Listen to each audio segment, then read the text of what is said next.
Okay, lino block printmaking. So you have come up with your design, and now I want you to evaluate your design.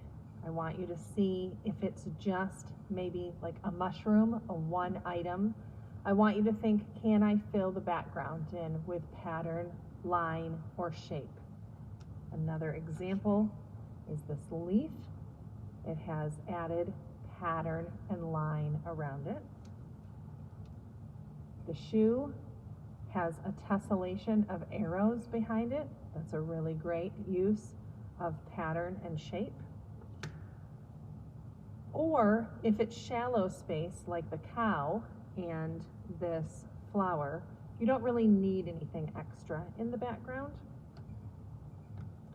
And then if you're going to be getting rid of most everything, you definitely need to have some lines and shapes so that it's not just a singular line that you are going to be printing and cutting out. So this is what those all look like when they're printed. And here is the shoe. So you can see it has a lot of interest, and that's what we are trying to create here is interest. So once you have your picture drawn with pencil, you're going to take your lino block and you're going to take your pencil and you're going to put the gray side down onto your drawing and flip it and take the side of your pencil and rub all the way across. Don't let it shift. If possible, keep your hand on it and rub with your pencil. And then when you pull this up, it should have transferred to your lino block. The pencil created a transfer. And it created a mirror image, so what you drew will be in the same position of what you print, because this is a reflection or a reverse image. The next thing you're going to do is you're going to take a Sharpie and you're going to outline all those lines. So hopefully this is our goal for the end of today, is getting to this Sharpied part. Once it is Sharpied, I'm just going to tell you the next step so that if you get there, you get there. You're going to need a handle. This is a Speedball block printing carving tool. This part twists like a screwdriver, okay? So you can twist this. The little ball joint gets loose, you hear it rattling around. Don't keep twisting because this ball joint will fall out. The next thing you'll have to do is choose a tool. 1 up to 5. 1 is the smallest, 5 is the largest.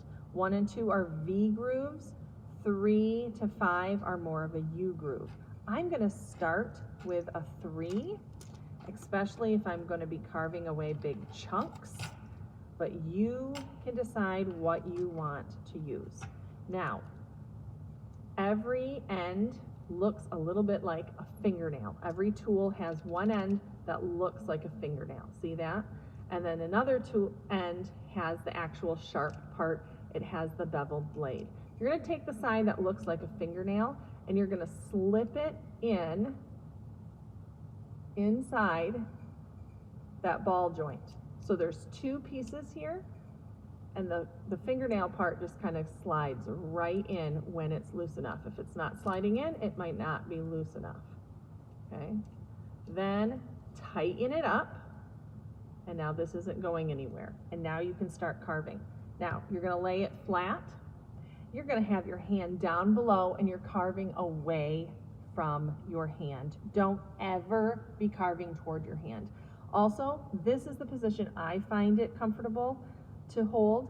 You should not be holding it like you are going to try to murder somebody, okay? Hold it like a pencil or a pen.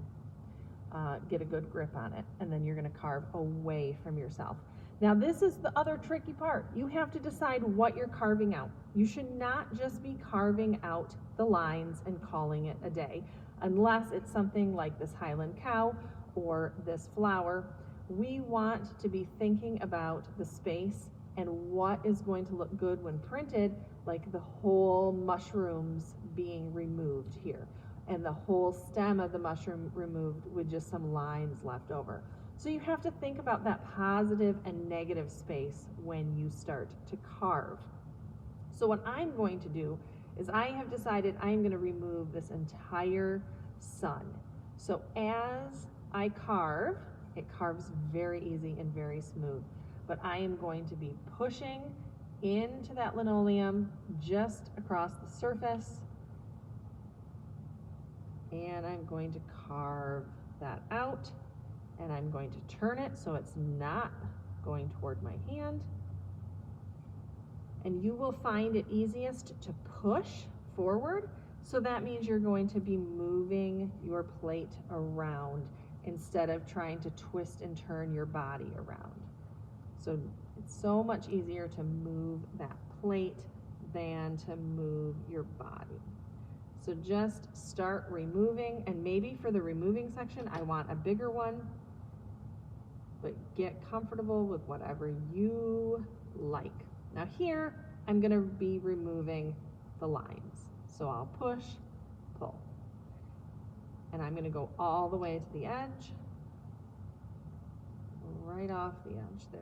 Okay, so you can start to see that white beneath. That means I'm cutting far enough in. We want to remove that gray.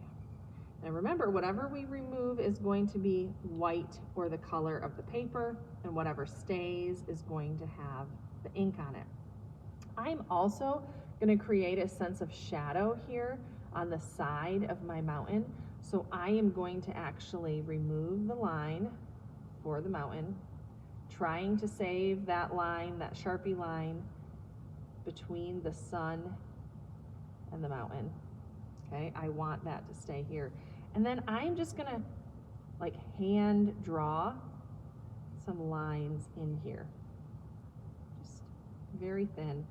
If it's not thick enough, if I'm not removing enough and it's not printing well, you can always clean the ink off and go back and remove more after you do a practice print. Now, you can't erase. I can't decide later that I don't like these lines and then put them back in. However, I can always take more away if need be. So hopefully you can figure this out and keep all of your little leftover pieces and make sure those end up in the garbage. Don't put those onto the floor, please. And when you're finished, you're going to simply twist this and do a reverse. Pull it out, twist it back up, and put it where it belongs. If you don't remember what blade this was, it will say right here. So this says 3. They all are labeled with a number. And that's it. Carve away from yourself. If you do nick your skin, we have Band-Aids. Please don't hesitate to ask for Band-Aids.